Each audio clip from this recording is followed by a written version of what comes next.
بالله من الشيطان الرجيم. بسم الله الرحمن الرحيم.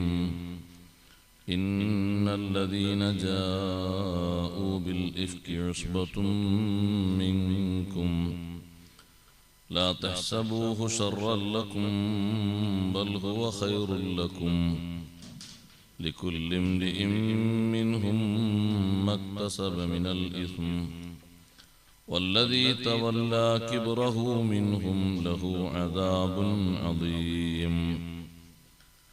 لولا إذ سمعتموه ظن المؤمنون والمؤمنات بأنفسهم خيرا وقالوا هذا إفك مبين. لولا جاءوا عليه بأربعة شهداء فإذ لم يأتوا بالشهداء فأولئك عند الله هم الكاذبون. ولولا فضل الله عليكم ورحمته في الدنيا والآخرة لمسكم فيما أفضتم فيه عذاب عظيم. إذ تلقونه بألسنتكم وتقولون بأفواهكم ما ليس لكم به علم وتحسبونه هينا وهو عند الله عظيم. صدق الله العلي العظيم. صدق وصدق وبلغ رسوله النبي الكريم ونحن على ذلك من الشاهدين الشاكرين والحمد لله رب العالمين. സൂറത്തു നൂർ 11 മുതൽ 15 വരെയുള്ള ആയത്തുകളാണ് ഇപ്പോൾ ഓതിയത്. 11ാമത്തെ ആയത്തിൽ മുതൽക്കാണ് ബഹുമാനപ്പെട്ട സയ്യിദത്തുന ബീവി ആയിഷ റളിയല്ലാഹു അൻഹയുടെ ജീവിത പരിശുദ്ധിയിലേക്ക് വെളിച്ചം വീശുന്ന വചനങ്ങളുള്ളത്. നബി സല്ലല്ലാഹു അലൈഹി വസല്ലം തങ്ങളുമായി ബന്ധപ്പെട്ട വിഷയമായതുകൊണ്ട് വളരെയധികം കർശനമായിട്ട് ഈ വിഷയത്തിൽ അല്ലാഹു സുബ്ഹാനഹു വ തആല നമ്മെ ഉപദേശിക്കുകയാണ്. ഇന്നല്ലദീന ജാഊ ബിൽ ഇഫ്കി, ആ വ്യാജ വർത്തമാനം അപവാദ പ്രചരണം കൊണ്ടുവന്ന ആളുകൾ, ഉസ്ബത്തും മിൻകും, നിങ്ങളെ കൂട്ടത്തിൽപ്പെട്ട ചെറിയ ഒരു സംഘം ആളുകളാണ്. ലാ തഹ്സബൂഹു ശർറൻ ലക്കും, അവർ നിങ്ങൾക്ക് ഷർറാണ്, ബുദ്ധിമുട്ടാണ് എന്ന് നിങ്ങൾ അവരെ പറ്റി വിചാരിക്കരുത്. ബൽ ഹുവ ഖൈറുൽ ലക്കും, അവർ നിങ്ങൾക്ക് ഗുണകരമാണ്. അഥവാ ഈ വിഷയത്തിൽ കുടുങ്ങിയ വിശ്വാസികളെ പറ്റിയാണ് പറയുന്നത്. അവരെ പറ്റി ഒരു നിലക്കും അവർ ദുഷിച്ചവരാണെന്ന് കരുതാൻ പാടില്ല.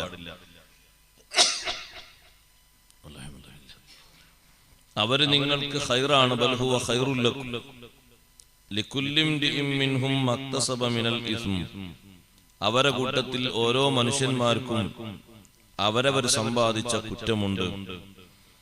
എല്ലാവരും ഒരുപോലെയല്ല. ചിലര് സംസാരിച്ചു, ചിലര് ചിരിച്ചു, ചിലര് കേട്ട് മിണ്ടാതിരുന്നു. അങ്ങനൊക്കെ വിവിധ തരം ആളുകളാണ്. ആയിഷ ബീവി റളിയല്ലാഹു അൻഹയെ പറ്റി, ഇത്രയും വലിയ ഒരു മഹദിയെ പറ്റി ഇങ്ങനെ ഒരു വർത്തമാനം കേട്ടപ്പോ അതിനോട് പ്രതികരിക്കാതെ മൗനം പാലിച്ചത് കേട്ട ആളുകളും കുറ്റക്കാരാണ്. അങ്ങനെയാണ് നമ്മളെ നാട്ടിലും ഒരു ഗീബത്ത് പറയുമ്പോ കേട്ടു പ്രതിരോധിച്ചില്ല, അയാൾ കുറ്റക്കാരനാണ്. ഒരു രസമായിട്ട് ചിരിച്ച് തള്ളി, അയാളും കുറ്റക്കാരനാണ്. അത് സമ്മതിച്ച് അതിനോട് അനുകൂലം പ്രകടിപ്പിച്ചു, അവരും കുറ്റക്കാരാണ്. അപ്പൊ ഒരു വർത്തമാനം പറയുന്നതിൽ കുറ്റം ഒരുപാട് ആൾക്കാർക്ക്, എല്ലാവർക്കും ഒരുപോലെയല്ല. ലികുല്ലി ഇംരിഇൻ മിൻഹും മക്തസബ മിനൽ ഇസ്ം, ഓരോരുത്തർക്കും അവരവർ ചെയ്ത കുറ്റത്തിന്റെ തോതനുസരിച്ചുണ്ട്. വല്ലദീ തവല്ലാ കിബ്റഹു, ഇതിന്റെ വലുപ്പം ഏറ്റെടുത്ത ആള്, അഥവാ ഇത് തുടങ്ങിയതും ഇത് പറഞ്ഞു പ്രചരിപ്പിച്ചതുമായ ആള്, മിൻഹും അവരെ കൂട്ടത്തിൽ നിന്ന് ലഹു അദാബുൻ അദീം, അയാൾക്ക് ഭയാനകമായ ശിക്ഷയുണ്ട്.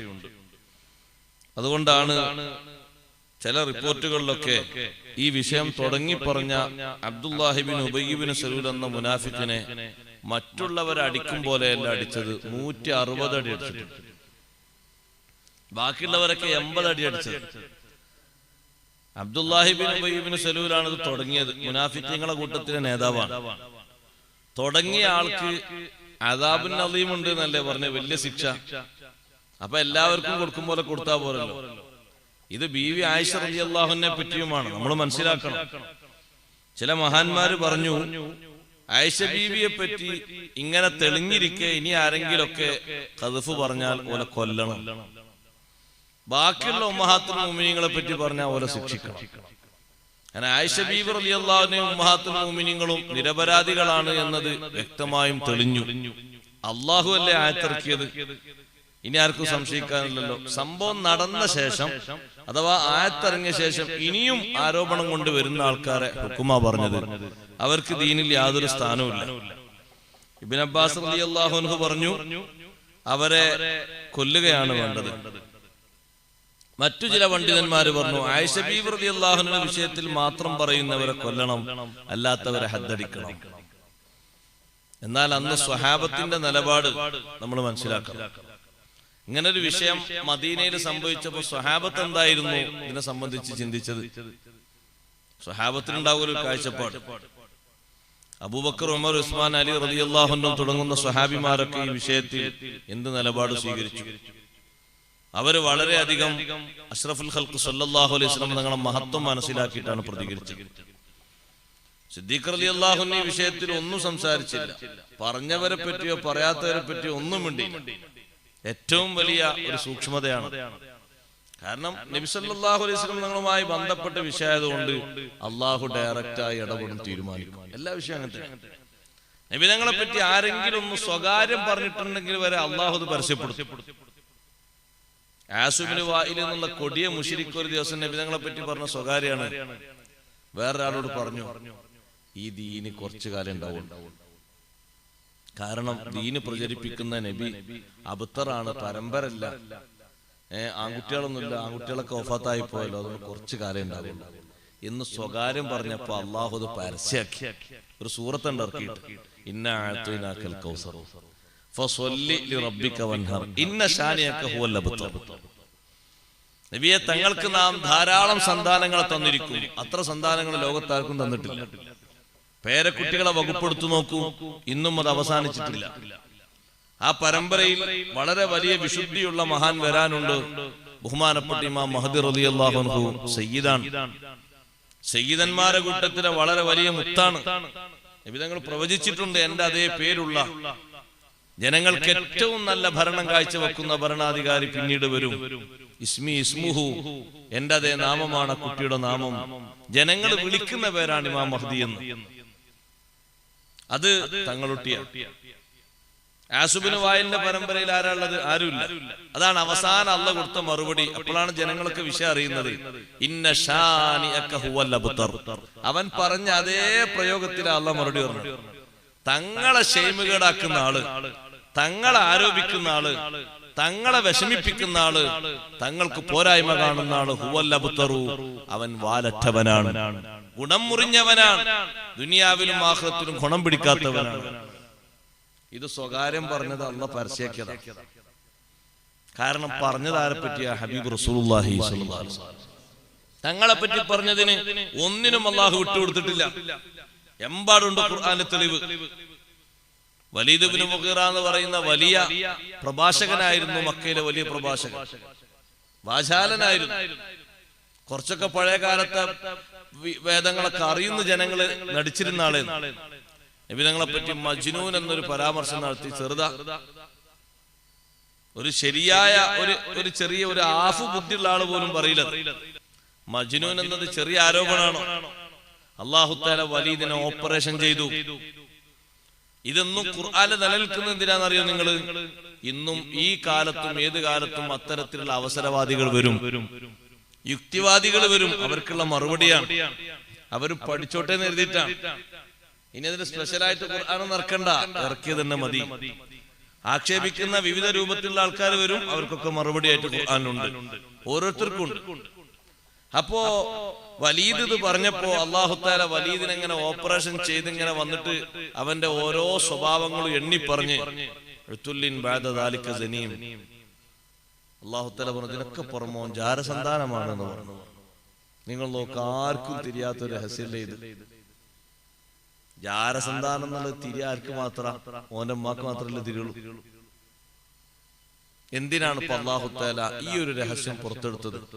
സയ്യിദുനാ റസൂലുള്ളാഹി സ്വല്ലല്ലാഹു അലൈഹി വസല്ലമയുമായി ബന്ധപ്പെട്ട അല്ലാഹുവിന്റെ ഹബീബുമായി ബന്ധപ്പെട്ട വിഷയമാണെങ്കിൽ അതിൽ യാതൊരു അഫൂല്ല. അത് ശരിക്കും പുറത്തു കൊണ്ടുവരും. അതിന്റെ ചിത്രം ശരിക്കും പുറത്ത് തെളിയും. അത് തെളിയിച്ചു കൊണ്ടേയിരിക്കും. അതോടുകൂടെ അവന്റെ നിലവാരം മുഴുവനും തകർന്നു. ജനങ്ങൾ മനസ്സിലാക്കിയില്ലേ?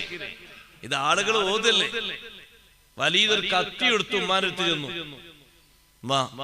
അൽ അമീൻ ഇങ്ങനെ ഓതുന്നുണ്ട്, സത്യമല്ലാതെ പറയൂല, എനിക്ക് ഉറപ്പുണ്ട്, എന്റെ വിഷയത്തിൽ പറഞ്ഞ 10 എണ്ണവും ശരിയാ, ഞാൻ അങ്ങനെയാ.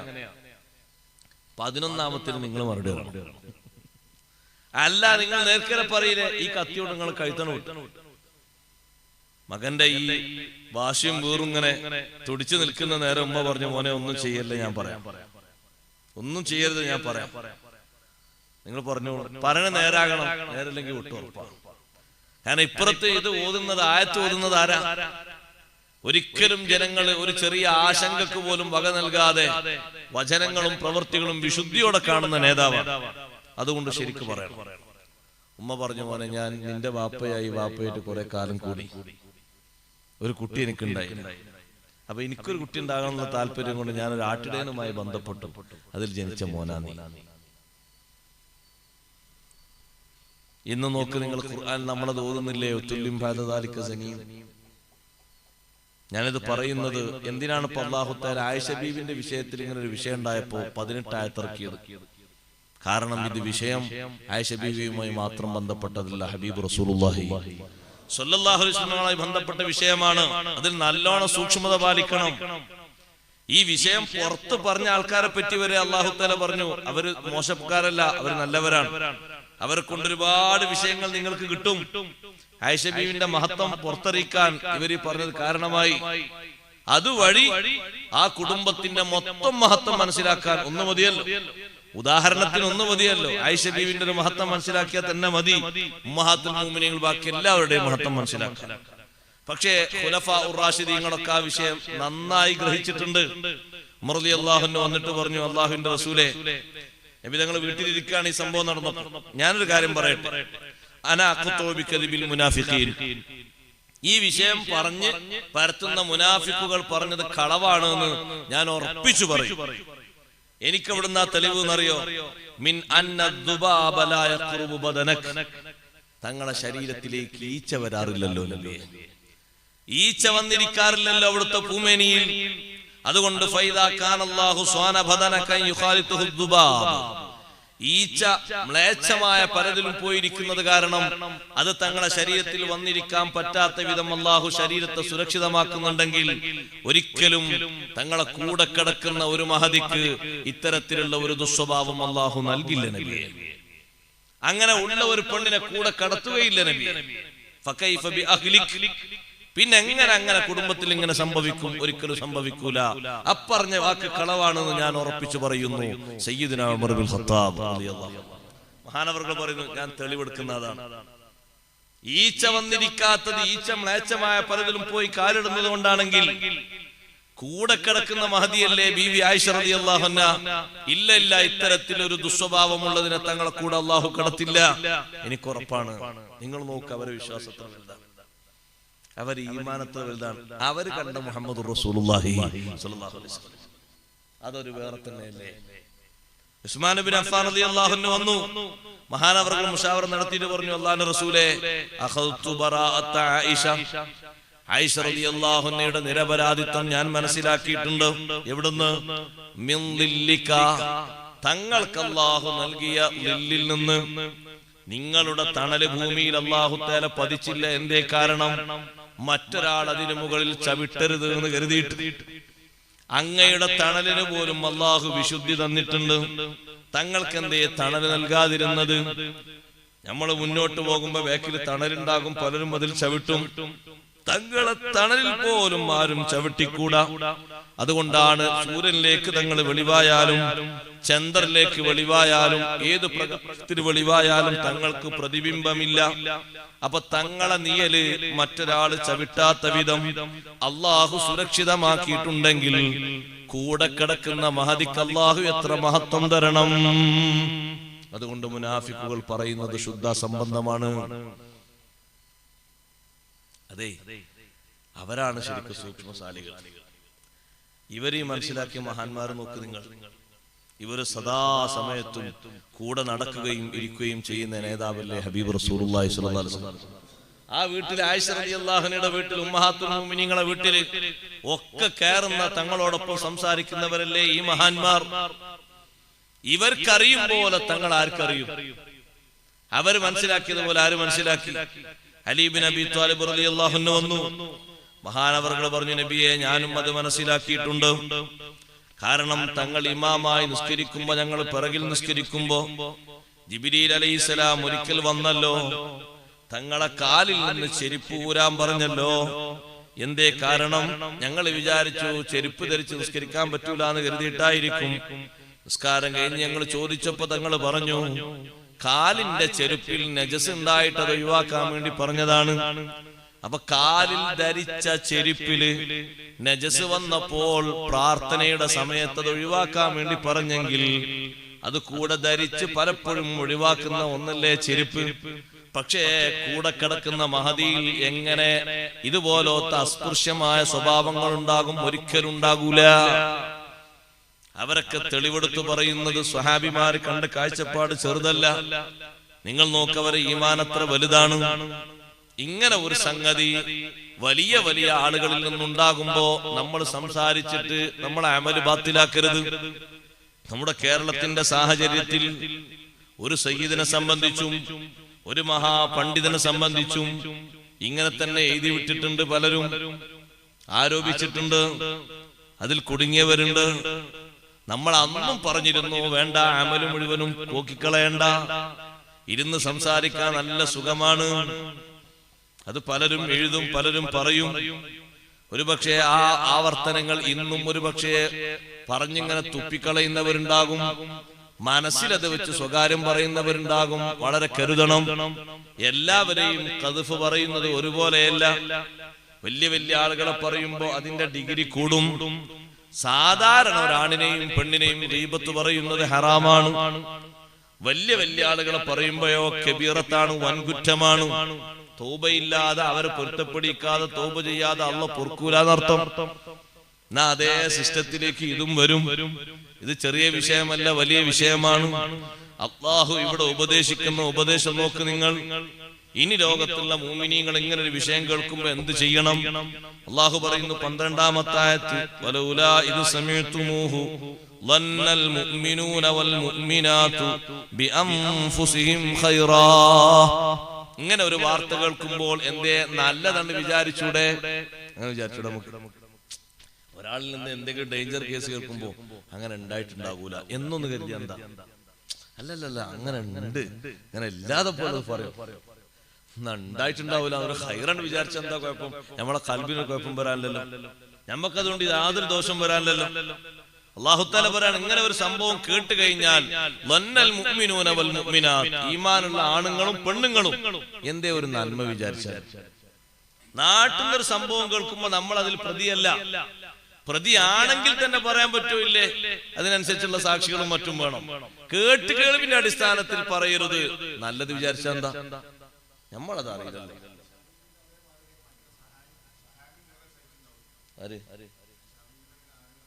സുഫ്യാൻ റളിയല്ലാഹു അൻഹു, അതുകൊണ്ടല്ല അവരെല്ലാവരും പറ്റി അല്ലാഹു തആല അവസാനം പറയുന്നുണ്ട്. സുഫ്യാൻ റളിയല്ലാഹു അൻഹു സംബന്ധിച്ചു സഹാബത്തിന് അഭിപ്രായമുണ്ട്. അബൂ അയ്യൂബ് അൽ അൻസാരി റളിയല്ലാഹു അൻഹു ഭാര്യയോട് ചോദിച്ചു, പ്രിയപ്പെട്ടവളെ, ഞാനാണ് സുഫ്യാൻ റളിയല്ലാഹുവിന്റെ പകരം അവിടെ ഉണ്ടായിരുന്നെങ്കിൽ നിന്റെ വിചാരം എന്താന്ന് വെച്ചു ഭാര്യയോട്. അബൂ അയ്യൂബ് അൽ അൻസാരി റളിയല്ലാഹു അൻഹു ഭാര്യയോട് ചോദിക്കാണ്, ഇപ്പോ പ്രതി ചേർക്കപ്പെട്ട സുഫ്യാൻ റളിയല്ലാഹുവിന്റെ സ്ഥാനത്ത് ഞാനാണെങ്കിൽ നീ എന്താ വിചാരിക്കാന്ന് വെച്ചു. എന്തെങ്കിലും അല്ലാഹുവിന്റെ റസൂലിന്റെ ഈ അഹ്ലിനെ കൊണ്ട്, കുടുംബത്തെ കൊണ്ട് നീ തെറ്റിദ്ധരിക്കുമെന്ന് വെച്ചപ്പോ ഭാര്യ പറഞ്ഞു, ഇല്ലല്ലല്ല, ഞാൻ തെറ്റിദ്ധരിക്കൂല. അബൂ അയ്യൂബ് അൻസാരി റളിയല്ലാഹുവിന്റെ ഭാര്യ പറയാണ്, നിങ്ങളാണ് ഭർത്താവെ സഫ്വാൻ റളിയല്ലാഹുവിന്റെ പകരം അവിടെങ്കിൽ ഞാൻ ആ ബീവിയെ കൊണ്ട് തെറ്റിദ്ധരിക്കൂല.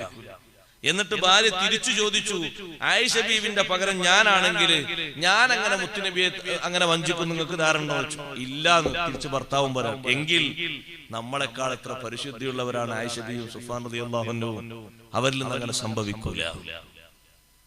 അതുകൊണ്ടല്ലേ ഒറ്റ വാക്ക് ആയിഷ ബീവി റളിയല്ലാഹു അൻഹ കേട്ടിട്ടുള്ളൂ സഫ്വാൻ റളിയല്ലാഹുവിൽ നിന്ന്, ഇന്നാ ലില്ലാഹി വ ഇന്നാ ഇലൈഹി റാജിഊൻ. വിശേഷങ്ങൾ പോലും പറഞ്ഞിട്ടില്ല. വാഹനത്തെ മുട്ടുകുത്തിച്ച് ഒരു ഭാഗത്തേക്ക് മാറി നടന്നിട്ടല്ലേ സഫ്വാൻ റളിയല്ലാഹു അൻഹു പോകുന്നത്. ആയിഷ ബീവി ഒട്ടകത്തിന്റെ കൂടാരത്തിന്റെ ഉള്ളിലാണ്. പക്ഷെ ചില ആളുകൾക്കുണ്ടല്ലോ എപ്പോഴും ഈച്ചയുടെ സ്വഭാവം, അതിപ്പോഴും ഉള്ളവരുണ്ട്. എന്തെങ്കിലുമൊക്കെ ഒന്ന് വാസനിക്കുമ്പോഴേക്ക് അത് ചേർത്തി പറയാം, എന്നിട്ടത് പർവ്വതീകരിക്കുക, അത് വിഷയം അങ്ങനെ ഉണ്ടാക്കി. അങ്ങനെ ഇന്നും നുണയുന്നവരുണ്ട്, ഇന്നും അത് പറയുന്നവരുണ്ട്. നമ്മൾ അത്തരത്തിൽ ദുർമാർഗികളും ദുരന്തം സംഭവിച്ചവരും ആകരുത്. അല്ലാഹു തആലാന്റെ ഉപദേശം നോക്ക് നിങ്ങൾ. എന്താ അങ്ങനെ ഒരു വിഷയം കേൾക്കുമ്പോൾ നല്ലത് അങ്ങോട്ട് കരുതി എന്താ കുഴപ്പം? നമ്മൾ അറിയില്ലല്ലോ. വഖാലു ഹാദാ ഇഫ്കും മുബീൻ, ഇത് വ്യക്തമായ വ്യാജ വാർത്തയാണ്, ഇത് കളവാണ് എന്നൊന്ന് പറഞ്ഞാൽ എന്താ കുഴപ്പം? അങ്ങനെ പറഞ്ഞു. വിശ്വാസികൾക്ക് അങ്ങനെ പറഞ്ഞൂടെ? ഒരു വാർത്ത കേൾക്കുമ്പോ ആൾക്കാർ അങ്ങനെ പറയുന്നതിന് പകരം തിരിച്ചാ പറയാം, ഉസ്താദേ നിങ്ങളാ പറയും പോലെയല്ല, കാറ്റടിക്കാതെ ഇലളകും. അങ്ങനെ ആൾക്കാർ ചോദിക്കുന്ന അങ്ങനെ, കാറ്റടിക്കാതെ ഇലളകും, എന്തെങ്കിലുമൊക്കെ ഉണ്ടാകൂലേ, അല്ലാതെ ആൾക്കാർ ഇങ്ങനെ പറയും. ഖൈറാണ് വിചാരിച്ചാൽ എന്താ കുഴപ്പം? നമുക്കൊന്നും വരാനല്ലോ. നമ്മൾ ദുനിയാവിലും ആഖിറത്തിലും സലാമത്തായില്ലേ. ഒരാളെ പറ്റി ഷർറേ വിചാരിക്കാവുന്നുണ്ടോ? അല്ലെങ്കിൽ അത് മണത്തറിയണ്ടേ? അല്ലെങ്കിൽ അതിന്റെ വിശദാംശങ്ങൾ അന്വേഷിക്കേണ്ട ആവശ്യം എന്താ? നോക്ക് നിങ്ങൾ, നാട്ടിലെ പൊതുവെ സ്വഭാവമാണ്, നാട്ടിൽ അങ്ങനെ ഒരു വിഷയം റിപ്പോർട്ട് ചെയ്താൽ കിട്ടുന്ന എല്ലാ സംഗമങ്ങളിലും, ചെറിയ സംഘമാകട്ടെ വലിയ സംഘമാകട്ടെ, ചായ കുടിക്കാൻ കയറിയെടുത്താകട്ടെ, ഭക്ഷണം കഴിക്കാൻ കയറിയെടുത്താകട്ടെ, ബസ്സിൽ കയറിയെടുത്താകട്ടെ, ചർച്ച ചെയ്താ ഈ ചർച്ച വന്ന് അങ്ങനെ ചർച്ച അങ്ങനെ ചെയ്ത് ചെയ്ത് ചെയ്ത് ചെയ്ത് ഇവർക്ക് എന്താ കാര്യമുള്ളത്? ഇവർക്ക് എന്തെങ്കിലും കിട്ടുമോ? ദുന്യാവിന് എന്തെങ്കിലും കിട്ടണമെങ്കിൽ പിന്നെ ദുന്യാവിന് നേട്ടേണ്ടതൊക്കെ. എന്തിനാണ് ഇത്തരം വിഷയങ്ങളുമായിട്ട് നമ്മൾ അങ്ങനെ ഇടപഴകേണ്ട ആവശ്യം? നമ്മളങ്ങ് ഖൈർ വിചാരിച്ചാ പോരെ. ഫസ്റ്റ് ഉപദേശതാണ്, ഇങ്ങനത്തെ ഒരു വിഷയം കേൾക്കുമ്പോ എന്തേ മുഅ്മിൻ മുഅ്മിനാത്തുകൾ ഖൈറൻ, നല്ലത് വിചാരിക്കാത്തത് എന്താ? നല്ലതെന്ന് കരുതിയാ പോരെ. വഖാലു ഹാദാ ഇഫ്കും മുബീൻ, ഇത് വ്യക്തമായ വ്യാജമാണ്, നമ്മൾ അവരെ പറ്റി ഇത് പറയണ്ടെന്ന് പറഞ്ഞൂടെ? അതിന് പകരം തിരിച്ചാ പറയാം. തിരിച്ചു പറയുന്ന മാത്രല്ല, പിന്നെ അതിന്റെ അന്വേഷണമാണ്. പിന്നെ ആരെ കിട്ടിയാലും ചോദ്യമാണ്. നാട്ടിൽ പുറങ്ങളിൽ എന്തെങ്കിലും സംഭവം സംഭവിച്ചാല് പത്രദ്വാര നമ്മൾ അറിഞ്ഞാലോ മറ്റോ അറിഞ്ഞാലോ തള്ളിയേക്കണം, വിട്ടേക്കണം, നമ്മളെ മനസ്സിൽ വിട്ടേക്കണം. ഇതൊക്കെ കണ്ട് ചോദിക്കാൻ പറ്റിയ ഒരാളെ കണ്ടു, മിണ്ടരുത്, എനിക്കെന്തായാലും റോളുള്ളത്, ഞാൻ കോടതിയിൽ ഇത് അന്വേഷിക്കുന്ന ആളാ, അങ്ങനെയാണെങ്കിൽ ആ ചുമതല നിർവഹിക്കാൻ വേണ്ടി തെളിയിക്കാനാന്നൊക്കെ. അല്ല, കോടതിയിൽ ഉത്തരവാദിത്തപ്പെട്ട് കോടതി ഏൽപ്പിച്ച ഒരു ഉദ്യോഗസ്ഥനാണെങ്കിൽ അയാൾക്ക് ആ ഡ്യൂട്ടി നിർവഹിക്കേണ്ടി വരും. അപ്പൊ അയാൾ അന്വേഷിക്കേണ്ടി വരും. അയാളുടെ ജോലിയുടെയും നാടിന്റെ നന്മയുടെയും ഭാഗം. ഞാനത് ആരും അല്ലല്ലോ, പിന്നെ ഞാൻ എന്തിനു ചോദിക്കണം? ഇനി അങ്ങനെ ഒരു മസ്ലഹത്തിന്റെ തലവനായിട്ട് എന്നെ ഏൽപ്പിച്ചിട്ടുണ്ടോ? ഇല്ലല്ലോ, പിന്നെ എന്തിനു ഞാനത് ചോദിക്കണം? വിട്ടാ പോരെ. വിടാനൊരുക്കൂല. മനുഷ്യന്റെ വിടുന്നത്. നിങ്ങൾ എന്താ പറയുന്നത്? 100 ആളോടോ 150 ആളോടോ ഈ വിഷയം ഷെയർ ചെയ്യാതെ. ഞാൻ ചുരുങ്ങിയ കണക്ക് പറഞ്ഞതാ, ഏറെ പറയാം. ഒരു വാർത്ത ഉണ്ടായാല്, ഒരു വ്യാജ വാർത്ത ഉണ്ടായാല് എത്ര പെട്ടെന്നതിന്റെ പിന്നാലെ ആൾക്കാർ കൂടും. എത്ര താല്പര്യം ആൾക്കാർക്ക് അത് പറയാനും കേൾക്കാൻ എന്ത് സുഖ. ഉദാഹരണമായിട്ട് ഒരു നാട്ടിൽ നിന്ന് ഒരാണും പെണ്ണും ചാടിപ്പോയാല് സംഭവിച്ച പിന്നെ നിങ്ങൾ അറിഞ്ഞു, അറിയാത്തൊരു അറിഞ്ഞു ഇങ്ങനെ സംഭവിച്ചു. എന്നിട്ട് എന്തുണ്ടായി? എന്നിട്ട് എന്തോ നടന്നോ? സ്വകാര്യമായിട്ട് ഓല് ഒരുമിച്ച് കൂടുന്ന വർത്താനത്തിന് എന്തിനാണ് ഈ തലയിടേണ്ട ആവശ്യം? ഓല് പോകാതെ എന്തോ ആയിക്കോട്ടെ. നിങ്ങൾക്ക് എന്താ അതുകൊണ്ട് കിട്ടിയത്? നിങ്ങൾക്ക് എന്തെങ്കിലും സംഭവിച്ചിട്ടുണ്ടോ? എന്താ അങ്ങോട്ട് ഖൈർ വിചാരിച്ചാൽ? അള്ളാന്റെ ചോദ്യം നോക്ക് നിങ്ങൾ, എത്ര വലിയ ചോദ്യമാണ്. ലൗലാ ഇദ് സമീഅ്തുമൂഹു, ഇതൊന്ന് കേൾക്കുമ്പോൾ അന്നൽ മുഅ്മിനൂന വൽ മുഅ്മിനാത്തു ലിഅൻഫുസിഹിം ഖൈറാ, വിശ്വാസിനികൾക്ക് എന്തേ ഖൈർ വിചാരിച്ചാൽ. കണ്ടില്ലേ നിങ്ങൾ ഖുലഫാഉൽ അർബഅ എത്ര ഖൈറാണ് അവർ വിചാരിച്ചത്. അവരെ ഈമാനിന്റെ കട്ടി എത്ര വലുതാണ്. ഏതെങ്കിലും ഒരാള് എന്തെങ്കിലുമൊക്കെ സംഭവിക്കട്ടോ, നമ്മളിപ്പോ കുറച്ചു കാലം അങ്ങോട്ട് അടുക്കണ്ട. ആരെങ്കിലും പറഞ്ഞു? ഏതെങ്കിലും ഒരു സഹാബി പറഞ്ഞു കുറച്ചു കാലം നമ്മളൊന്ന് വിട്ടിക്ക, ഇതൊന്ന് തെളിഞ്ഞു വരട്ടെ? ഇല്ലല്ലല്ല, സഹാബത്തിന്റെ ഈമാൻ അത്ര വലിയ ഈമാനാണ്. അഷ്റഫുൽ ഖൽഖ് റസൂലുള്ളാഹി സ്വല്ലല്ലാഹു അലൈഹി വസല്ലം തങ്ങളുടെ ശരീരവും മഹത്വവും നോക്കിയിട്ടല്ലേ അവർ തെളിവ് പിടിക്കുന്നത്. അവിടുത്തെ ശരീരം സാധാ ശരീരമല്ല എന്നല്ലേ പറഞ്ഞ 3 തെളിവും നമുക്ക് മനസ്സിലാകുന്നത്. ഉമർ റളിയല്ലാഹു അൻഹു പറഞ്ഞ തെളിവും ഉസ്മാൻ റളിയല്ലാഹു അൻഹു പറഞ്ഞ തെളിവൊക്കെ അവിടുത്തെ അസാധാരണത്വത്തിൽ നിന്നാണ്. ആ അസാധാരണത്വം സ്വന്തത്തിൽ മാത്രമല്ല ഉണ്ടാകുക, കുടുംബത്തിലുണ്ടാകും, ഭാര്യമാരിലുണ്ടാകും, മക്കളിലുണ്ടാകും, എല്ലാവരിലും ഉണ്ടാകും. അതുകൊണ്ടല്ലേ നോക്ക് നിങ്ങൾ, ആയിഷ റളിയല്ലാഹു അൻഹ നബി തങ്ങൾ വഫാത്താകുമ്പോൾ 18 വയസ്സല്ലേ. എന്താണ് അല്ലാഹുവിന്റെ തീരുമാനം? ഒരൊറ്റ കുട്ടി ആയിഷ ബീവിനെ വിവാഹാലോചന പോലും നടത്താൻ പറ്റൂല. കാരണം ലോക മുസ്ലിങ്ങളുടെ ഉമ്മയാണ്. ഉമ്മാൻ ആരോഗ്യം പങ്കിട്ട് അന്വേഷിക്കലുണ്ടോ? ആയിഷ ബീവിക്ക് 18 വയസ്സല്ലേ തങ്ങൾ വഫാത്താകുമ്പോ. എന്താണ് അല്ലാഹു തആല പറഞ്ഞത്? ഒരാളും ഒരന്വേഷണം പോലും നടത്തരുത്, ആയിഷ ബീവിനൊന്ന് കല്യാണം കഴിച്ചാലോ പാടില്ല. അത് ഉമ്മയാണ്, ഉമ്മാന്റെ വിശുദ്ധി കാത്തു സൂക്ഷിക്കണം. അപ്പൊ ഒരു ചില്ലറ ചെറിയ ഭാര്യമാരവർ സാധാ ആൾക്കാരാ. ലോകത്താർക്കെങ്കിലും ഉണ്ടോ അങ്ങനത്തെ ഒരു മഹത്വം?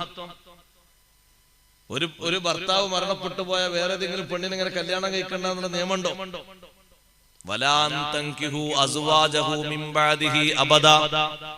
ഒരു കാലത്തും അവിടുത്തെ ഭാര്യമാരെ കല്യാണം കഴിക്കാൻ പാടില്ല. കാരണം അവർ മൊത്തത്തിൽ എല്ലാവർക്കും ഉള്ള ഉമ്മമാരാണ്. ഉമ്മാരാരാ കല്യാണം കഴിക്കുക?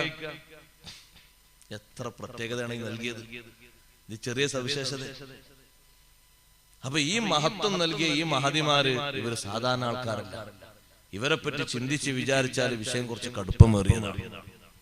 അതുകൊണ്ടല്ലേ ബദരീങ്ങളിൽപ്പെട്ട മഹാന്മാരാണ് ഹസ്സാൻ ഇബ്നു സാബിത്ത് റളിയല്ലാഹു അൻഹു ഈ വിഷയത്തിൽ കുടുങ്ങിയിട്ടുണ്ട്. 80 അടി അടിച്ചിട്ടുണ്ട്. മിസ്തഹ് ഇബ്നു ഉസാത്ത് റളിയല്ലാഹു അൻഹു കുടുങ്ങി എന്ന് പറഞ്ഞാൽ എങ്ങനെ? മിസ്തഹ് റളിയല്ലാഹു അൻഹു ഒന്നും പറഞ്ഞിട്ടില്ല. പറഞ്ഞത് കേട്ടപ്പോ ഒന്ന് ചിരിച്ചിട്ടേ ഉള്ളൂ.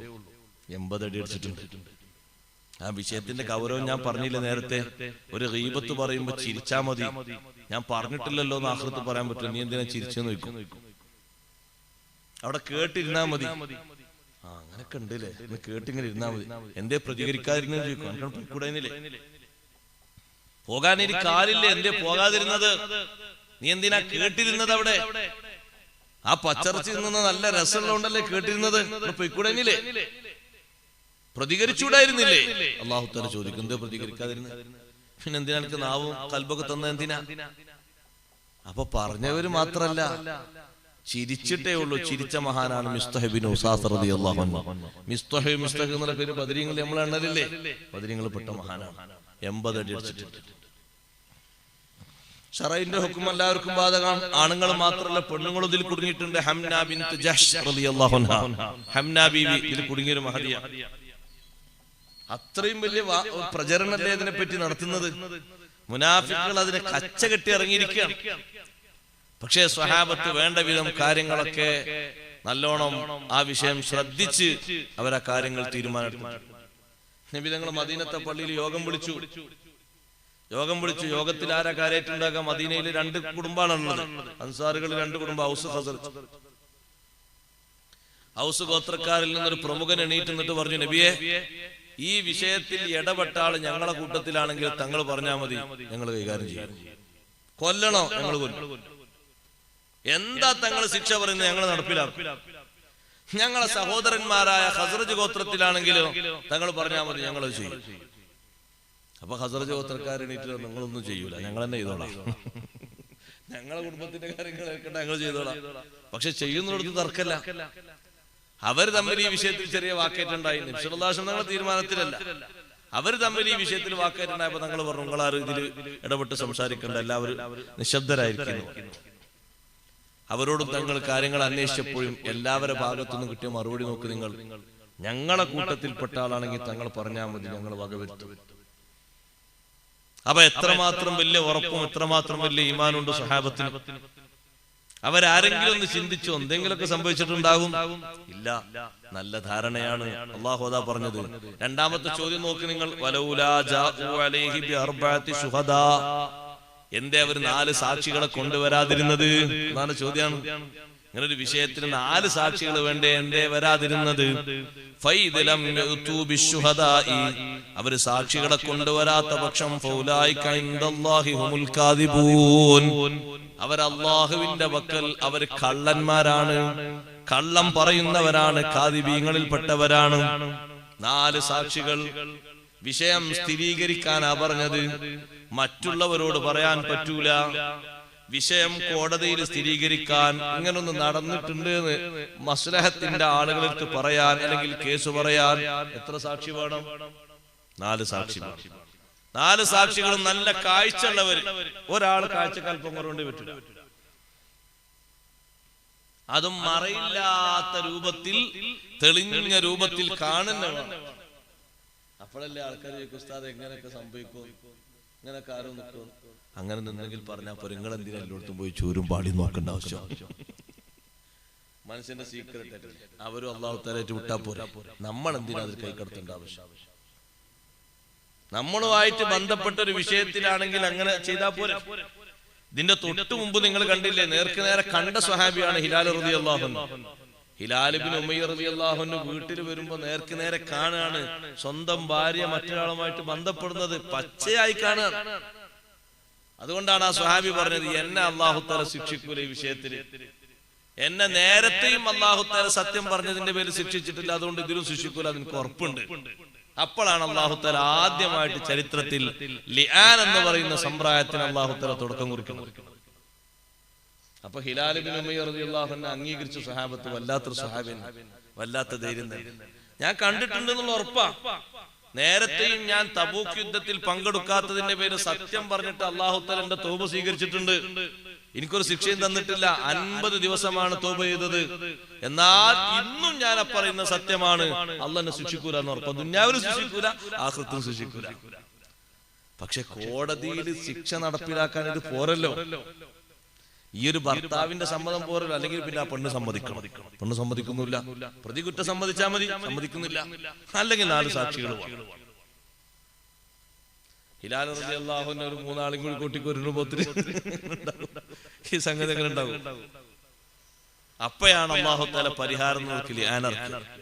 പക്ഷെ ഇതിന്, ഈ പറച്ചിലിന് പരിഹാരമല്ല, ഇത് അല്ലാഹു മാപ്പ് തന്നെങ്കിലാവും. അല്ലാഹു തആലയുടെ ചോദ്യം എത്ര വലുതാണ്. മൂന്നാമതായിട്ട് അല്ലാഹു പറയുന്നു, നോക്ക് നിങ്ങൾ, വലൗലാ ഫദ്ലുല്ലാഹി അലൈക്കും വറഹ്മതു, അല്ലാഹുവിന്റെ ഔദാര്യവും അവന്റെ അനുഗ്രഹവും ഇല്ലെങ്കിൽ ഫിദ്ദുനിയ വൽ ആഖിറ, ദുനിയാവിലും ആഖിറത്തിലും, ലമസ്സകും ഫീമാ അഫൽതും ഫീഹി അദാബുൻ നദീം, നിങ്ങൾ ഈ പ്രവേശിച്ച വിഷയത്തിൽ നിങ്ങളെ സ്പർശിക്കുമായിരുന്നു അദാബുൻ നദീം, വലിയ ശിക്ഷ. നബിനെ പറ്റി പറഞ്ഞ കാരണം തന്നെ മതിയാ ഉമ്മത്തിനെ നശിപ്പിക്കാൻ. ഈ ഒരൊറ്റൊന്നു പോരെ, മൊത്തം അല്ലാഹു ശിക്ഷ ഇറക്കാൻ ഒന്നുപോരെ. അല്ലാഹുവിന്റെ റഹ്മത്തും ഫദ്ലും ഉണ്ടായിട്ട് ഒന്നും സംഭവിക്കാതിരുന്ന ഈ ഒരൊറ്റ സംഭവം മതി. പറഞ്ഞ ആൾക്കാരെ മൊത്തം നശിപ്പിക്കാൻ ഒന്ന് മതി. പക്ഷേ അല്ലാഹുവിന്റെ റഹ്മത്തും അല്ലാഹുവിന്റെ ഫദ്ലും ഉള്ളത് കൊണ്ട് റബ്ബ് തആല ഒന്നും ചെയ്തിട്ടില്ല. ഇത് തലഖൗനഹു ബി അൽസിനതികും, നിങ്ങളെ നാവുകളെ കൊണ്ട് നിങ്ങൾ ഇത് ഏറ്റുപറഞ്ഞപ്പോൾ, വതഖൂലൂന ബി അഫ്വാഹികും, നിങ്ങളെ തൊള്ളകളെ കൊണ്ട് നിങ്ങൾ പറയുന്നു, മാ ലൈസ ലക്കും ബിഹി ഇൽമുൻ, യാതൊരു അറിവും നിങ്ങൾക്കില്ലാത്ത വിഷയം, ഒരു വിവരമില്ലാത്ത വിഷയം നിങ്ങളെ നാവുകളെ കൊണ്ട് നിങ്ങൾ പറയുന്നു. വതഹ്സബൂനഹു ഹയ്യിന, നിങ്ങളത് വളരെ നിസാരമായി കാണുന്നു, വളരെ ചെറുതായി കാണുന്നു. വഹുവ ഇൻദല്ലാഹി അദീം, നിങ്ങൾ ചെറുതായി കാണുന്നുണ്ടെങ്കിലും അല്ലാഹുവിന്റെ അടുക്കൽ അത് വലുതാണ്, ഭയാനകമാണ്. നമ്മൾ അങ്ങനെയല്ല, ചില വിഷയങ്ങളൊക്കെ ചെറുതായി കാണും, പക്ഷെ പടച്ചോന്റെ അടുത്തെത്തുമ്പോ അത് വലിയ സംഗതിയായിരിക്കും. നബി സല്ലല്ലാഹു അലൈഹി വസല്ലം നിങ്ങൾ പറഞ്ഞല്ലോ, 2 ആൾക്കാർ ഖബറിൽ ശിക്ഷിക്കുന്നുണ്ട്. അതിൽ ഒരാളെ വിഷയം എന്താണ്? അയാൾ മൂത്രം ഒഴിക്കുമ്പോ ശ്രദ്ധിക്കാത്ത വിഷയമാണ്. മൂത്രത്തിൽ നിന്ന് അയാൾ ഇസ്തിബ്റ ചെയ്യൂല. അപ്പൊ തങ്ങൾ പറഞ്ഞു, വമാ യുഅദ്ദബാനി ഫീ കബീരിൻ, അവരെ വീക്ഷണത്തിൽ വലിയ വിഷയത്തിലൊന്നല്ല ഓരെ ശിക്ഷിക്കുന്നത്, പക്ഷെ അള്ളാഹിന്റെ അടുക്കൽ അത് വലിയ സംഗതിയാണ്. കാരണം നജസ് ഒഴിവായിട്ട് ഒരു അമലും ചെയ്തിട്ടില്ല. നിസ്കരിച്ച നിസ്കാരങ്ങൾ മുഴുവനും നജസിലാണ്. പിന്നെ അത് സ്വീകരിക്കേണ്ട ഒരു മാർഗമല്ലല്ലോ. അതുകൊണ്ട് അവർക്ക് അമലൊന്നുമില്ല എന്ന് മാത്രമല്ല, ഫുൾ ടൈം ഇങ്ങനെ നജസുമായിട്ട് ബന്ധപ്പെട്ടത് കൊണ്ട് കാര്യമായിട്ട് അവർക്ക് ഒന്നും കിട്ടിയിട്ടില്ല. അത് വലിയ സംഗതിയായിട്ടാണ് കണക്കാക്കിയത്. പക്ഷെ അവരെ വീക്ഷണ പ്രകാരം അത് ചെറുതാണ്. അങ്ങനെ ഉണ്ട്. നമ്മൾ കരുതും ഇത് നിസ്സാരല്ലേ എന്ന് കരുതും. ഓഹോ ഇൻദല്ലാഹി അദീം, അള്ളാഹുവിന്റെ അടുക്കൽ അത് വലിയ വിഷയമാണ്. ഒരു പൂച്ചയെ കൊന്ന വിഷയത്തിൽ ഒരു പെണ്ണ് നരകത്ത് പോയി. ഒറ്റ സംഭവം ഉണ്ടായിട്ടുള്ളൂ. ആ പെണ്ണ് വേറെ ആരും കൊന്നിട്ടൊന്നുമില്ല. ഒരു പൂച്ചയെ കെട്ടിയിട്ട് അതിന് ഭക്ഷണം കൊടുത്തു. പക്ഷെ അള്ളാഹിന്റെ അടുക്കൽ അത് വലിയ സംഗതിയാണ്. നമ്മളെന്താ ഒരു പൂച്ചനൊക്കെ കൊന്ന വിഷയത്തിൽ ഒരു പെണ്ണിനെ കൊണ്ട് നരകത്ത്. അള്ളാഹു അല്ലല്ല, നിങ്ങളെ കരുതിയത് നിങ്ങളെടുത്ത ചെറിയ വിഷയമാണ്. എത്ര വണ്ടിട്ടിട്ട് പൂച്ചയും മറ്റൊക്കെ ചാകുന്നുണ്ട്. വണ്ടിട്ട് വിൽക്കുമ്പോ അല്ല, അത് വണ്ടിക്കാരൊരു പക്ഷെ പിടിച്ചിട്ട് പിടുത്തം കിട്ടാന്ന് വെച്ചാൽ പോലും പറഞ്ഞിട്ടുണ്ടാവും. അങ്ങനെ ഉണ്ടാകുന്നുണ്ട്. ചിലപ്പോ തിരിച്ച് മറ്റേ പോയിക്കോട്ട് അങ്ങടെ കയറി പൂച്ച ഓടിയിട്ടുണ്ടാകും. പൂച്ച അങ്ങോട്ട് പോയിക്കോട്ട് എഴുതിയിട്ട് മറ്റോട്ട് ഓടിച്ചിട്ടുണ്ടാവും. ഓടിച്ചോടത്തേക്ക് പൂച്ച വന്നിട്ടുണ്ടാവും, തട്ടിത്തെറിച്ചിട്ടുണ്ടാവും.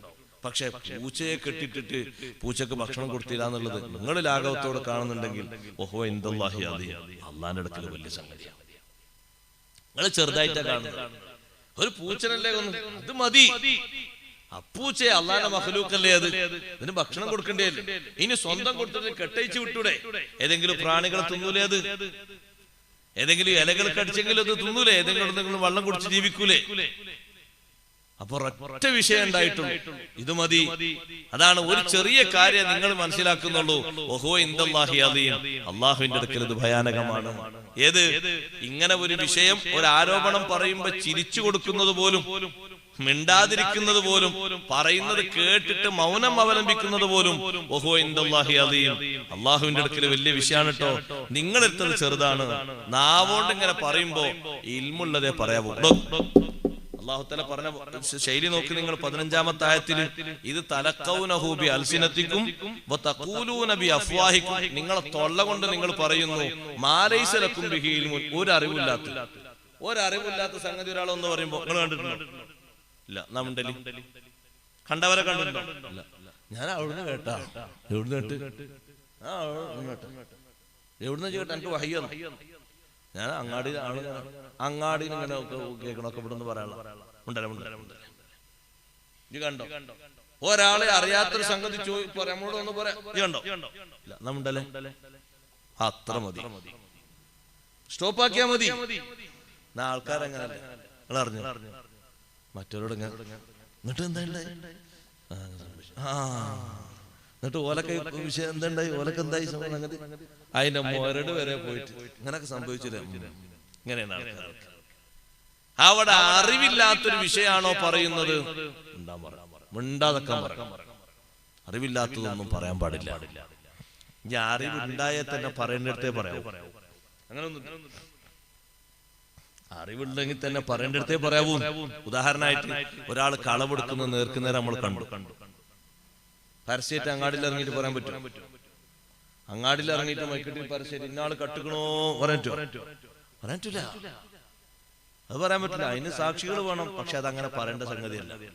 ഒന്നുകിൽ അത് വ്യക്തമായി തെളിവും കാര്യങ്ങളൊക്കെ കിട്ടി പറയേണ്ട ഉത്തരവാദിത്തപ്പെട്ട ആൾക്കാരോട് പറയാം. അല്ലെങ്കിൽ നമ്മൾ നേർക്കുന്നേരം ഉപദേശിക്കാം. അല്ല, നമ്മൾ പറഞ്ഞ അത്ര വില പോകൂലെങ്കിൽ പറയാൻ പറ്റിയ ആൾക്കാരോട്, അതും മസ്ലഹത്ത് മാത്രം ഉദ്ദേശിക്കണം കേട്ടോ. അയാളൊന്ന് വഷളാകണം, ആൾക്കാരുടെ നിന്ന് അങ്ങനെ ആകണം, ഒന്നിങ്ങനെ ആകണം, ഒന്നും പറ്റും. പിന്നെ എങ്ങനെ ഇതിന്റെ വോയിസ് മെസ്സേജ് ആരോടും പറയാതെ ഇങ്ങനെ കൈമാറല്, ഇതിന്റെ ഒരു ലേഖനം എങ്ങനെ എഴുതി മറ്റുള്ളവരിലേക്ക് വിടല്, ഒന്നും പാടില്ല. നമ്മള് നേർക്ക് കണ്ടിട്ടുണ്ട്. അയാളെ കക്കണ നേർക്കേറെ കണ്ടു. അയാൾ കക്കാണെന്ന് ഉറപ്പാ. എന്നാലും അയാളെ മാനഹാനി വരുത്താൻ പാടില്ല എന്ന് പറഞ്ഞത് ഇതിനൊക്കെ ഉസ്താദ് ഒരു പെർമിഷൻ കൊടുക്കലല്ലേ എന്ന് ചോദിക്കും ചില ആൾക്കാർ. അല്ലല്ല, പിന്നെന്താ? ഇതൊരു മാന്യതയുടെ മുഖമാണ്. മറ്റൊരാളെ അർഹിക്കുന്ന വിധം മാത്രമേ ശിക്ഷിക്കാവൂ, അല്ലാതെ ശിക്ഷിക്കാൻ പാടില്ല. പിന്നെ അയാളെ നന്നാക്കാൻ നല്ലതാണ്. ഇനിയിപ്പോ അയാളെ നമ്മളെ എല്ലാ സ്ഥലത്തും പോയി പാട്ടാടി നോക്കിയിട്ട് അയാൾ എന്ത് വിചാരിക്കാതെ ശൈത്താൻ എന്ത് പറയും? ഏതായാലും ഇനി കള്ളനായില്ല, ഇനി നിലക്ക് തെളിയാൻ പറ്റില്ല, അതുകൊണ്ട് ഒരു പണി ചെയ്തു എന്നും കട്ടോ. അങ്ങനെ ചെയ്താൻ പറയാം. നമ്മളൊരു കുട്ടിനോട്, ചെറിയൊരു കുട്ടിനോട്, വാപ്പ നല്ല വീട് വലിച്ചനാളാന്ന് കുട്ടികൾ ഉദാഹരണം പറയാം. ഞാൻ വലിച്ച ആൾക്കാരുടെ ഒരു നൃത്തം ചെയ്തോട്ടെ. അപ്പൊ കുട്ടി ഒരു ദിവസം വാപ്പ ഇങ്ങനെ വലിച്ചപ്പോ ഇങ്ങനെ പുക പോകാൻ കാരണം ഞാനും വലിച്ചിട്ട്, കുട്ടി ഒരു 3-4-5 വയസ്സുള്ള കുട്ടി എല്ലാ ശ്രുതി ഉണ്ടാവുമല്ലോ. അപ്പൊ ഈ കുട്ടി ഒന്നെടുത്ത് ഇങ്ങനെ കത്തിച്ച് വലിച്ചു. അങ്ങനെ വലിച്ചു നോക്കിയപ്പോ നമ്മൾ ആ കുട്ടിനോട് ജയ് ആ പണിക്ക് നിൽക്കരുത്, ഞാൻ തന്നെ തുടങ്ങിയിട്ട് ഇത് സംഗതി വലിയ ചെലവുള്ള സംഗതി, വലിയ കുലുമാലമാണ്, ജയ് നിൽക്കല്ലേ, ആയിക്കോട്ടെ വാപ്പ ഞാൻ വെറുതെ നോക്കിയതാണ്, എന്നാ വിഷയം.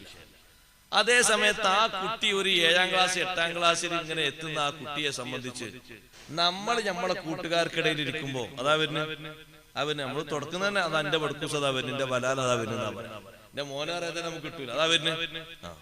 ഓന്റെ കഥ അറിയാം, എന്റെ സിഗരറ്റും ബീഡിയും വലിക്കണ പണിയാ. ഇത് നമ്മൾ പറയുമ്പോ അപ്പുറത്ത് ശൈത്താൻ ഒരു പണി എടുക്കണം. എന്താണ്? ഏതായാലും എന്റെ വാപ്പ എന്നെ വലിക്കാരനാക്കി, ഇതൊരു നല്ല ഗോൾഡ് കൊണ്ട് വാങ്ങിക്കോ, എന്നിട്ട് വാപ്പാനെ കാണാൻ നല്ല 2 വരിയാണ് വലിച്ചു, അപ്പൊ ഇതിന് സമാധാനം. പിന്നെ വാപ്പ പറയില്ല. ശൈത്താന്റെ ലക്ഷ്യം എന്താ? ഇത് ഈ പറഞ്ഞ വിഷയത്തിൽ ഒരു മാനഹാനി വന്നു എന്നുള്ളടത്ത് അവിടെ നിന്നിട്ട് അവിടെ കത്തിക്കും. അതാണ് ഇമാം ഗസാലി റളിയല്ലാഹു അൻഹു പറഞ്ഞത്, നിങ്ങൾ കുട്ടികളെ ആക്ഷേപിക്കുമ്പോ അതിന്റെ മറുപക്ഷത്ത് ആരുണ്ട് എന്ന് മനസ്സിലാക്കണം, ശൈത്താൻ ഉണ്ടെന്ന് മനസ്സിലാക്കണം. എന്താ അവര് പ്രേരിപ്പിക്കും? ഏതായാലും അങ്ങനെ ആയില്ലേ വലിച്ചു, ഏതായാലും കട്ടു എന്നോടൊക്കെ പറഞ്ഞില്ലേ കട്ടോ, അങ്ങനെ അവരെ പെരുങ്കള്ളനാക്കും. അതുകൊണ്ടല്ലേ ബഹുമാനപ്പെട്ട ശൈഖ് ജീലാനി റളിയല്ലാഹുവിന്റെ വീട്ടില് കള്ളം വന്ന് തെരഞ്ഞു, സൂബൈ വരെ തെരഞ്ഞിട്ടൊന്നും കിട്ടിയില്ല. എവിടെ തെരഞ്ഞെടുക്കാൻ പറ്റൊന്നും കിട്ടിയില്ല. ഇപ്പൊ ഇങ്ങനെ പോകുമ്പോ ശൈഖ് ജീലാനി വിളിച്ചു, നിങ്ങളെന്തേ വന്നേ? ഞാൻ എന്തെങ്കിലുമൊക്കെ കിട്ടുമോ നോക്കാൻ വേണ്ടി. ഒന്നും കിട്ടിയില്ലേ? പാടച്ചോന്റെ പേര് ഒന്നും കിട്ടിയില്ല. വലിയ വിഷമായി പോയല്ലോ, വലിയ ബുദ്ധിമുട്ടായി പോലെ. എന്നാ 2 ബക്കറ്റ് വെള്ളം കോരി. വെള്ളം കോരുമ്പോ ആക്കെന്തെങ്കിലും ഹദിയ കൊടുക്കാം. പക്ഷെ അക്ക് കിട്ടിയത് കൊണ്ട് അയാൾ നന്നായി. കിട്ടിയത് കൊണ്ട് കൊടുത്ത ഹദിയ കൊണ്ട് അയാൾ നന്നായി എന്നല്ല, അയാളെ കൽബും അയാളെ ലോഹറും ഒക്കെ തെളിഞ്ഞു. അതെന്തേ കാരണം? അതാ സമീപനം. അയാളെപ്പോടെ കെട്ടിട്ട് ശൈഖ് ജീലാനി 10-20 അടി അടിച്ച ആൾക്കാരെന്തോ പറയും? ആൾക്കാരൊന്നും പറയില്ല, അത്ര കൊടുത്താൽ പറയും ഞങ്ങളും ബാക്കി കൊടുക്കാന്ന് പറയും. പൊതുവേ ഒരു കള്ളനെ കിട്ടിയ ആൾക്കാർക്ക് ഉസർ കൂടല്ലേ. പക്ഷെ ശൈഖ് ജീലാനി റളിയല്ലാഹു അൻഹു അയാൾ നന്നാക്കണം.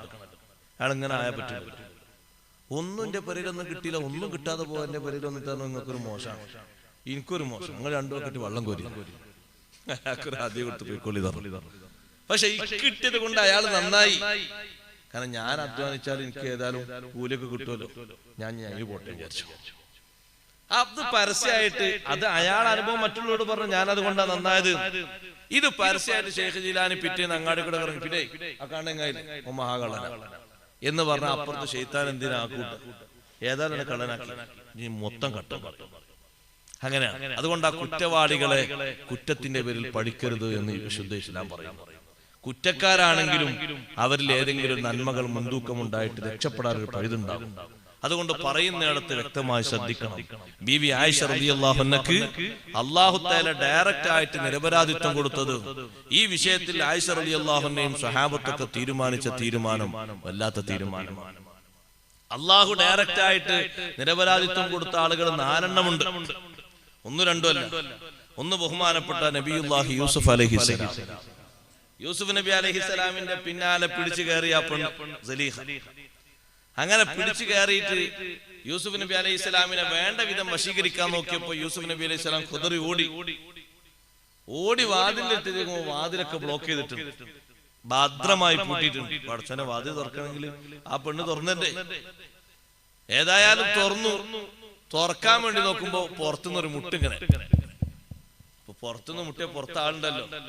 വാതിൽ തുറന്നു നോക്കുമ്പോ 2 ആൾ ഒരുമിച്ച്, ഒരു ഭാഗത്ത് സലീഹ ബീവി, മറ്റേ ഭാഗത്ത് യൂസുഫ്. അസീസ് റാവ രാജാവ് ഇതെന്താ പരിപാടി? അപ്പൊ ഉടനെ തന്നെ ആദ്യം തന്നെ പെണ്ണാളെ പറയ വിഷയം ഉണ്ടായി. ഇപ്പോഴും അങ്ങനെ തന്നെ. ഉടനെ തന്നെ പെണ്ണ് പറഞ്ഞു, എന്താ നിങ്ങൾ മനസ്സിലാക്കിയത്? മൻ അറാദ ബിഅഹ്ലിക സൂഅൻ ഇല്ലാ യുസ്ജന വഅദാബുൻ അലീം. നിങ്ങളെ പൊരക്കാരത്തിനെ കൊണ്ട് എന്തെങ്കിലും മോശം ചെയ്ത ആളെ ഇവിടെ പാർപ്പിക്കാൻ പറ്റില്ല, ജയിലിൽ കൊണ്ടുപോയി അല്ലെങ്കിൽ കടുത്ത ശിക്ഷ കൊടുക്കണം. എത്ര പെട്ടെന്ന് ചോദിക്കുമ്പോഴേക്ക് മറുപടി പറഞ്ഞു. യൂസുഫ് നബി അലൈഹി സ്വലാമിന് പറയാനുള്ള ഒരു പോയിന്റ് പോലും കൊടുത്തില്ല, അവിടെ ഒരു സാവകാശം കൊടുത്തില്ല. യൂസുഫ് നബി അലൈഹി സ്വലാം പഠിച്ചോനെ രാജാവിനോടാണല്ലോ പറഞ്ഞത്, അതും ഭാര്യയല്ലേ പറഞ്ഞത്, അതിനല്ലേ കൂടുതൽ സ്വീകാര്യത ഉണ്ടാകുക. മഹാനവറുകളുടെ വിശുദ്ധി തെളിയിച്ചത് വശഹിദ ഷാഹിദുൻ മിൻ അഹ്ലിഹാ. ആ സലീഹന്റെ കുടുംബക്കാരിൽപ്പെട്ട, സലീഹക്ക് മക്കളുണ്ടായിട്ടില്ല, അസീസ് രാജാവിന് മക്കളുണ്ടായിട്ടില്ല, സലീഹന്റെ കുടുംബക്കാരിൽപ്പെട്ട 8ഉം പൊട്ടും തിരിയാത്ത 1 വയസ്സ് പ്രായമാകാത്ത ചെറിയൊരു കുഞ്ഞ് തൊട്ടിലിൽ കിടക്കുന്നുണ്ട്. ആ കുഞ്ഞാ തീരുമാനം പറഞ്ഞത്. തൊട്ടിലിൽ കിടക്കുന്ന കുട്ടി പറഞ്ഞു, ഞാനങ്ങ് പറഞ്ഞുതരാം, അതുപോലെ വിഷയം ഉണ്ടാക്കി. ഇൻകാന ഖമീസുഹു ഖുദ്ദ മിൻ ഖുബുലിൻ ഫസദഖതു വഹുവ മിനൽ കാദിബീൻ. കുപ്പായം കീറിയത് മുൻഭാഗത്തു നിന്നാണെങ്കിൽ സലീഹ പറഞ്ഞത് ശരിയാണ്, ആ യൂസുഫ് നബി അലൈഹിസ്സലാം കളവ് പറയുന്നതിൽപ്പെട്ട ആളാണ്. വഇൻകാന ഖമീസുഹു ഖുദ്ദ മിൻ ദുബുർ, കുപ്പായം കീറിയത് നേരെ പിറകിൽ നിന്നാണെങ്കിൽ സദഖ വഹുവ മിന ഫകദബതു വഹുവ മിന സ്വാദിഖീൻ, സലീഹ പറഞ്ഞത് കളവാണ്, യൂസുഫ് നബി അലൈഹിസ്സലാം പറഞ്ഞത് സത്യമാണ്. ഫലമ്മാ റഅ ഖമീസഹു ഖുദ്ദ മിൻ ദുബുർ, കുപ്പായ അങ്ങനെ നോക്കി, കുപ്പായല്ലേ തീരുമാനിക്കാൻ പറഞ്ഞു, പിന്നെന്താക്കിയത്, കാരണം കൊതറി ഓടുമ്പോ വലിച്ചതാണ്, അപ്പൊ പിറകിലല്ലേ കീറ. പിന്നിൽ കീറിയത് കണ്ടപ്പോ തന്നെ ഉടനെ തന്നെ രാജാവ് പറഞ്ഞു, ഇന്നഹു മിൻ കൈദികുന്ന, നീ വല്ലാത്ത ചതിയ ചെയ്ത്. എന്നെ കണ്ടപ്പോ തന്നെ എന്ത് പറിച്ചു പറഞ്ഞു, ഇപ്പൊ കണ്ടില്ലേ പൊളിഞ്ഞത്, ഇത് നിന്റെ ചതിയാണ്. ഇന്ന കൈദകുന്ന അലീം, നിങ്ങളെ ചതി ചെറിയ ചതിയൊന്നുമല്ല, മഹാചതിയാ നിങ്ങളുടെ. ആ ചതിയിൽപ്പെട്ടൊരു ചതി അവിടെ നടത്തിയത് ജലീഹന്റെ മുഖം മിനുക്കാനാണ്.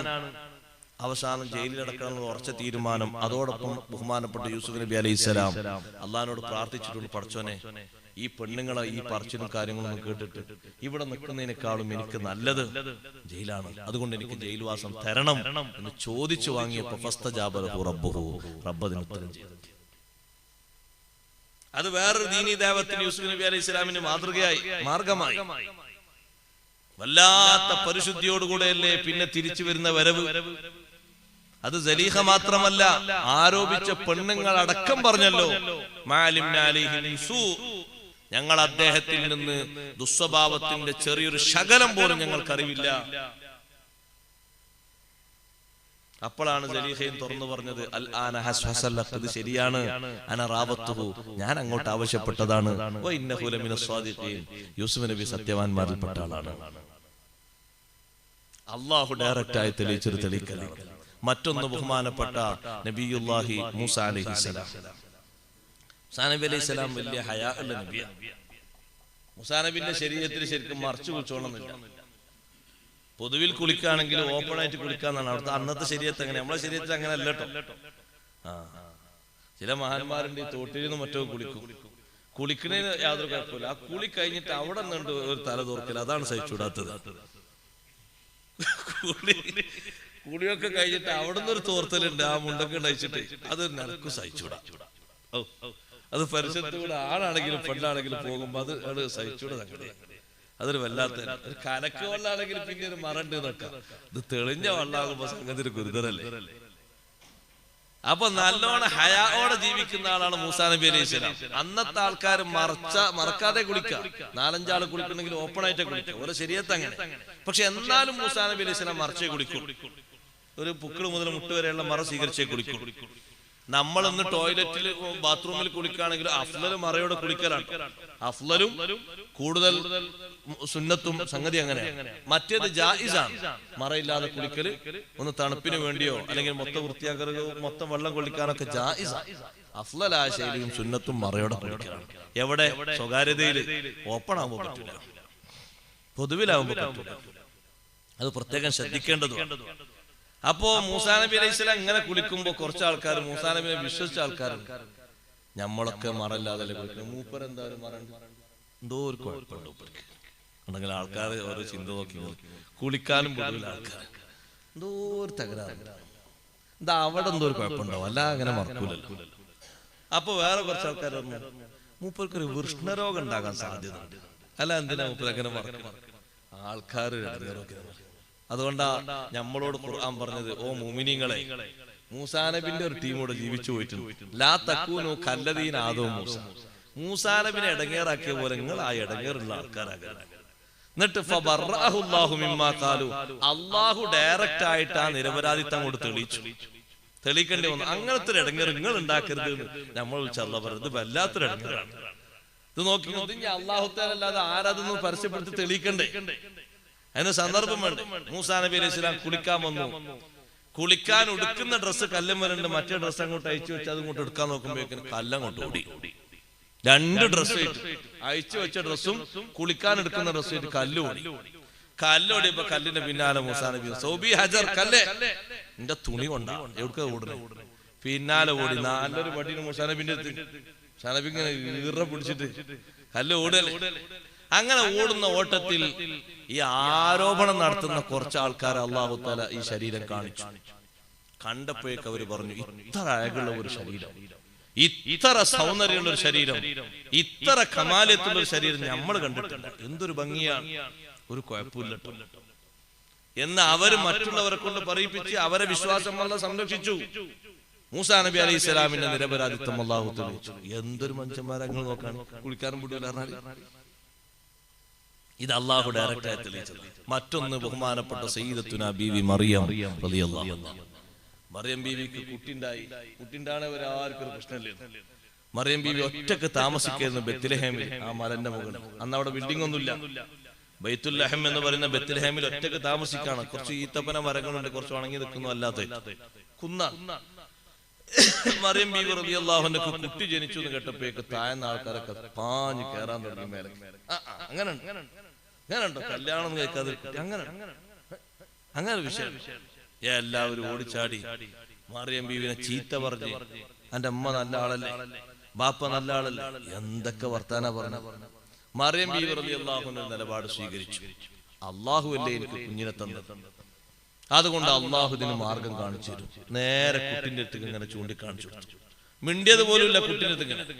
അപ്പൊ അവര് പറഞ്ഞു, ഞങ്ങൾ പൊട്ടന്മാരൊന്നുമല്ല, തൊട്ടിൽ കിടക്കുന്ന കുട്ടിനോട് ഞങ്ങൾ എന്ത് സംസാരിക്കാനാ. അപ്പൊ അവര് സംസാരിക്കൂല ചോദിക്കൂല എന്ന് കണ്ടപ്പോ കുട്ടി ഡയറക്റ്റ് ആയിട്ട് ഇങ്ങോട്ട് പ്രസവിച്ച ദിവസം തന്നെ ഇന്നി അബ്ദുല്ലാഹ് ആതാനിയൽ കിതാബ വജഅലനി നബിയ്യ വജഅലനി മുബാറകൻ ഐനമാ കുന്തു ഔസാനി ബിസ്സലാത്തി വസ്സകാത്തി മാ ദുംതു ഹയ്യ. ജനങ്ങളെ, നിങ്ങൾ വിചാരിക്കുമ്പോൾ ഞാനൊരു ജാരസന്തതിയല്ല, ഞാനൊരു ദൈവത്തിന്റെ പ്രതീകമല്ല, ദൈവത്തിന്റെ പുത്രനുമല്ല. ഇന്നി അബ്ദുല്ലാഹ്, ഞാൻ അല്ലാഹുവിന്റെ അടിമയാണ്. ആതാനിയൽ കിതാബ്, അല്ലാഹു എനിക്ക് കിതാബ് നൽകി കഴിഞ്ഞു. വജഅലനി നബിയൻ, അല്ലാഹു എന്നെ നബിയാക്കി നിശ്ചയിച്ചിട്ടുണ്ട്. നിസ്കാരവും സക്കാത്തൊക്കെ എന്നോട് അല്ലാഹു കൽപ്പിച്ചിട്ടുണ്ട്. ജീവിതകാലം മൊത്തം അങ്ങനെ ചെയ്യണമെന്ന് കൽപ്പിച്ചിട്ടുണ്ട്. അതുകൊണ്ട് ഞാൻ ഒരിക്കലും ഒരു ജാരസന്തതിയാണെന്ന് നിങ്ങൾ ആ വാദം ശരിയല്ലാതെ തെറ്റാണ്. എത്ര വലിയ തെളിവാ കിട്ടിയത്. അവരൊക്കെ അത്ഭുതപ്പെട്ടു. ബഹുമാനപ്പെട്ട ഈസാ നബി അലൈഹിസ്സലാമിന്റെ സംസാരം. നാലാമത്തതായി ബഹുമാനപ്പെട്ട സയ്യിദത്തുനാ ബീവി ആയിഷ റളിയല്ലാഹു അൻഹ. നിങ്ങൾ നോക്ക്, അവരിലൊന്നും സംഭവിച്ചതുപോലെ അല്ല ആയിഷ ബീവി റളിയല്ലാഹു അൻഹ പരിശുദ്ധിക്ക് വേണ്ടി അല്ലാഹു തആല ആയത്തിറക്കി. ഒരു ആയത്ത് മതിയെന്നില്ല. എത്ര ആയത്തിറക്കിയത്? 18 ആയത്ത്. ഇപ്പം ഈസാ നബി അലൈഹി സ്വലാം ഈ വിഷയങ്ങൾ പറഞ്ഞ മൊത്തം സംഭവങ്ങൾ കൂട്ടി നോക്കിയിട്ട് തന്നെ ആകെ 5-6 ആയത്തുകൾ ഉണ്ടാകും. അതേ സമയത്ത് ഈ വിഷയത്തിൽ എത്ര ആയത്തിറക്കിയത്? അത് ബീവി ആയിഷ റളിയല്ലാഹു അൻഹയുടെയും ഹബീബ് റസൂലുള്ളാഹി സ്വല്ലല്ലാഹു അലൈഹി വസല്ലമയുടെയും പരിശുദ്ധി ലോക ജനതയ്ക്ക് അല്ലാഹു തആല വെളിവാക്കി കൊടുക്കുകയായിരുന്നു. ഇത്തരത്തിൽ വല്ല സംഭവങ്ങളും സംഭവിച്ചാൽ സൂക്ഷിക്കേണ്ട സൂക്ഷ്മത. അപ്പൊ നമ്മൾ അങ്ങനെ വല്ല പ്രതി ചേർക്കപ്പെട്ട ഒരാളും നമ്മൾ നിരപരാധിയാണെങ്കിൽ അതാര് തെളിയിക്കും? അല്ലാഹു തആല തെളിയിക്കും. നമ്മൾ അല്ലാഹു തആല ഡയറക്റ്റായി പറഞ്ഞു, പഠിച്ചോനെ ഞാൻ ആ വിഷയത്തിൽ കുറ്റക്കാരനാണ്, എന്നെ പലരും ആ വിഷയത്തിൽ പഴിചാരുന്നു, നീ അതിന് തക്കതായ മറുപടിയും തക്ക പ്രതിഫലവും കൊടുക്കണം. അല്ലാഹു തആല കൊടുക്കും. കാരണം ആ അടിമന്റെ ഖൽബ്, ആ വേദനിക്കുന്ന മനസ്സ്, അതിനോട് ഏറ്റവും ടച്ച് അല്ലാഹു തആല. അന ഇന്ദ ലന്നി അബ്ദി ബി, എന്റെ അടിമ എന്നെ കൊണ്ട് എന്താണോ വിചാരിക്കുന്നത് ഞാൻ അവിടെയാണ്. എന്റെ അല്ലാഹു തആല എന്നെ ശിക്ഷിക്കൂല, രക്ഷപ്പെടുത്തും എന്നുള്ള ധാരണയില്ലേ അല്ലാഹു തെളിയിക്കും, അല്ലാഹു കൊടുക്കും. അങ്ങനെ പിൽക്കാലത്തും എത്ര നിരപരാധിത്വം തെളിയിക്കപ്പെട്ടവരുണ്ട്. ഇത് വഹി ഇറക്കിയിട്ടാണ്. അതാണ് ആയിഷ ബീവിന്റെ മഹത്വം വർദ്ധിക്കാൻ കാരണം. ബീവി ആയിഷ റളിയല്ലാഹു അൻഹ ചില്ലറ മഹത്വമൊന്നും അല്ലല്ലോ. അല്ലാഹു തആല അവരെ മഹത്വം കൊണ്ട് നമ്മളെ സ്വീകരിക്കുമാറാകട്ടെ. നിങ്ങൾ നോക്കിയത് ചെറിയ സംഭവമല്ല, വലിയ സംഭവമാണ്. ഇതിന്റെ ബാക്കി വശം ഇൻഷാ അല്ലാഹ് പിന്നീട് പറയാം. അല്ലാഹു നമുക്ക് തൗഫീഖ് നൽകുമാറാകട്ടെ. അഊദു ബില്ലാഹി മിനശ് ശൈത്വാനിർ റജീം. ബിസ്മില്ലാഹിർ റഹ്മാനിർ റഹീം. സൂറത്തുൻ അൻസൽനാഹാ وفرضناها وأنزلنا فيها آيات بينات لعلكم تذكرون. الزانية والزاني فاجلدوا كل واحد منهما 100 جلدة ولا تأخذكم بهما رأفة في دين الله إن كنتم تؤمنون بالله واليوم الآخر وليشهد عذابهما طائفة من المؤمنين. الزاني لا ينكح إلا زانية أو مشركة والزانية لا ينكحها إلا زان أو مشرك وحرم ذلك على المؤمنين والذين يرمون المحصنات ثم لم يأتوا بأربعة شهداء فاجلدوهم 80 جلدة ولا تقبلوا لهم شهادة أبدا وأولئك هم الفاسقون إلا الذين تابوا من بعد ذلك وأصلحوا فإن الله غفور رحيم والذين يرمون أزواجهم ولم يكن لهم شهداء إلا أنفسهم فشهادة أحدهم 4 شهادات بالله إنه لمن الصادقين والخامسة أن لعنة الله عليه إن كان من الكاذبين ويدرأ عنها العذاب أن تشهد 4 شهادات بالله إنه لمن الكاذبين والخامسة أن غضب الله عليها إن كان من الصادقين ولولا فضل الله عليكم ورحمته وأن الله تواب حكيم إن الذين جاءوا بالإفك عصبة منكم لا تحسبوه شرا لكم بل هو خير لكم لكل امرئ منهم ما اكتسب من الإثم والذي تولى كبره منهم له عذاب عظيم لولا إذ سمعتموه ظن المؤمنون والمؤمنات بأنفسهم خيرا وقالوا هذا إفك مبين لولا جاءوا عليه ب4 شهداء فإذ لم يأتوا بالشهداء فأولئك عند الله هم الكاذبون